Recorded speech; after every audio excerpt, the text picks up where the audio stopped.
Well, it's the winter holiday season, and you know what that means. Twinkly lights and wrapped presents and babies in mangers and the beheaded corpse of Baphomet, the esoteric half-man, half-woman, half-goat deity worshipped by the medieval Order of the Knights Templar. And yes, I know that that's three halves. It's complicated, okay?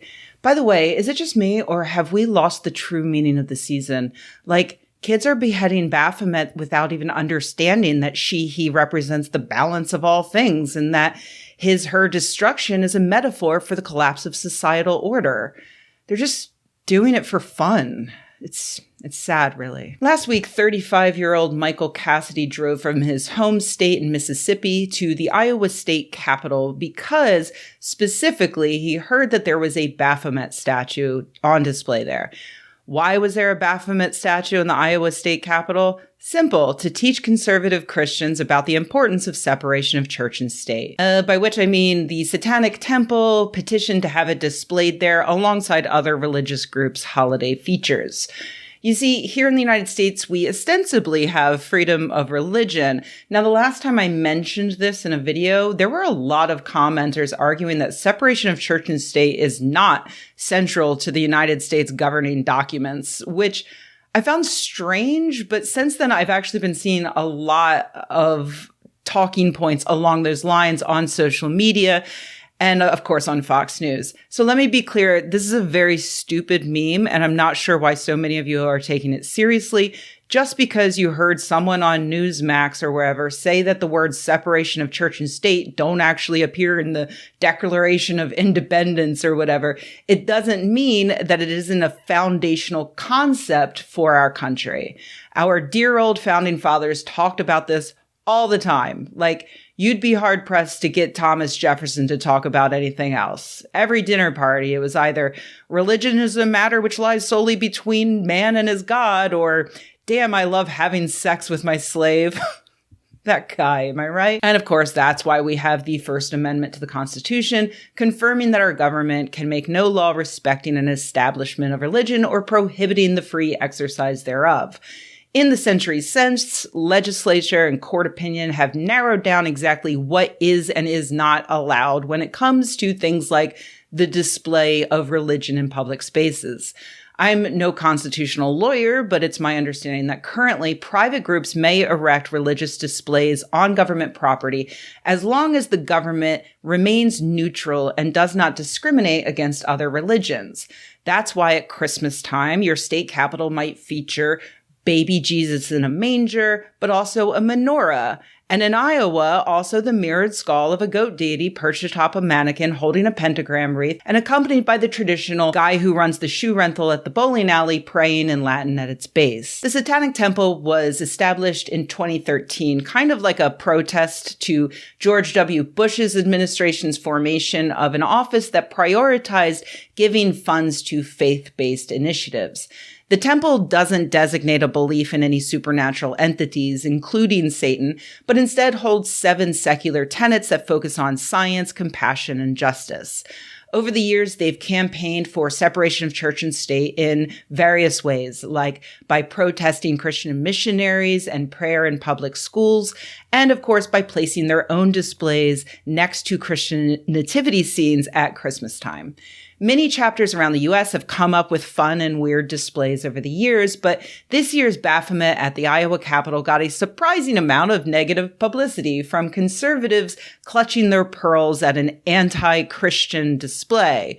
I leave it to the viewer to ponder what is Christian if it is anti-Christian to encourage people to act with compassion and empathy towards all creatures. Anyway, that's why Michael Cassidy, a failed Mississippi congressional candidate, drove all the way to Iowa and destroyed the statue, knocking the head off and throwing it in the trash.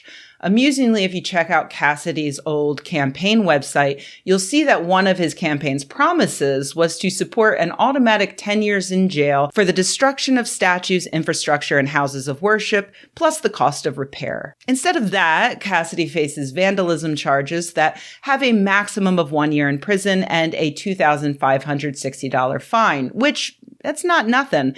But let's be clear, everyone in this case got exactly what they wanted. Cassidy got publicity, including the opportunity to go on Fox News to brag about his actions, where Jesse Watters illustrated how good of a Christian he is by not knowing the difference between Satan and Baphomet. How precisely did you decapitate Satan? Pulled his head off. Plus, he got his own fund, which, according to Newsweek, raised $20,000 before being suspended upon hitting its target. Prominent donors included conservative campaign group Turning Point USA and the Daily Wire writer and documentary maker Matt Walsh, who gave $10,000 and $1,000 respectively. Geez, Matt Walsh, I mean, it's Christmas time. That's the best you could do.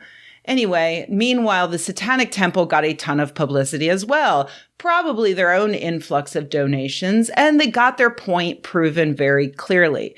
The religious right does not want freedom of religion. They want a theocracy in which their religion, conservative evangelical Christianity, is not just privileged, but enshrined as the state religion and used as the foundation for all laws. All their talk about protecting religious freedom is really just a cover for that plan. But, we know that. We've known that for many years now. Some of us have known it for decades and have said as much.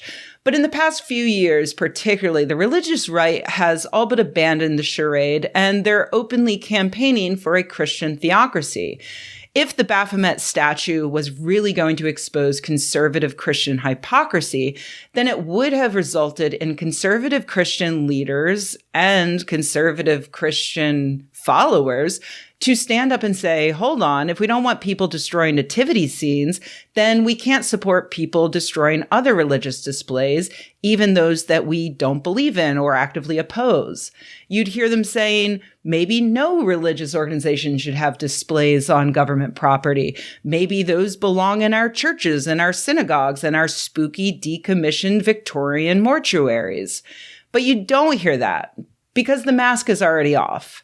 I think that as churches go, the Satanic Temple is a pretty good one. They run an online service providing medical abortion pills that they called Samuel Alito's Mom's Satanic Abortion Clinic. And I gotta admit that that's pretty funny.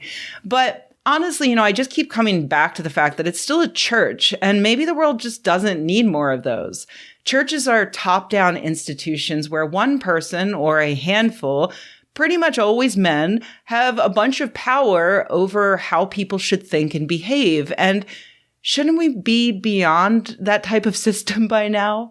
I mean, even the Satanic Temple has their very own typical church controversies and schisms, with new sects breaking off when, for instance, the head of the temple hired far-right lawyer Mark Randazza to sue Twitter for suspending him. And members of some Satanic Temple chapters have accused them of various unsavory activities, as reported in this 2021 Newsweek article, which also details the defamation lawsuit brought by the Satanic Temple against former members of their Washington state chapter.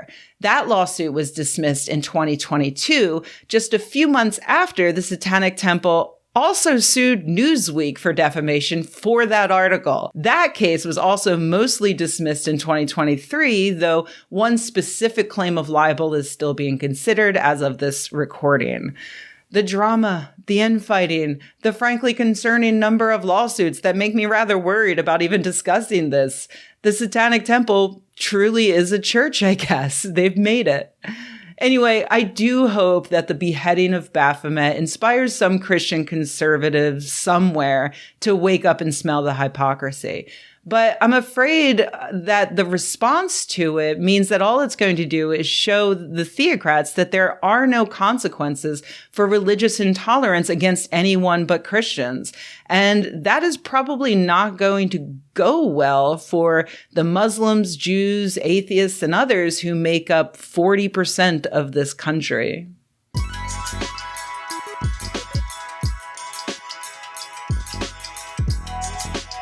Hey everybody, thanks for watching. If you enjoyed this video, please give it a like. If you loved the video, please subscribe. And if you think the world could use more videos like this and you happen to have a few bucks laying around, head to patreon.com/Rebecca and join an awesome community of nerds like the people whose names you see on the screen right now. Thanks.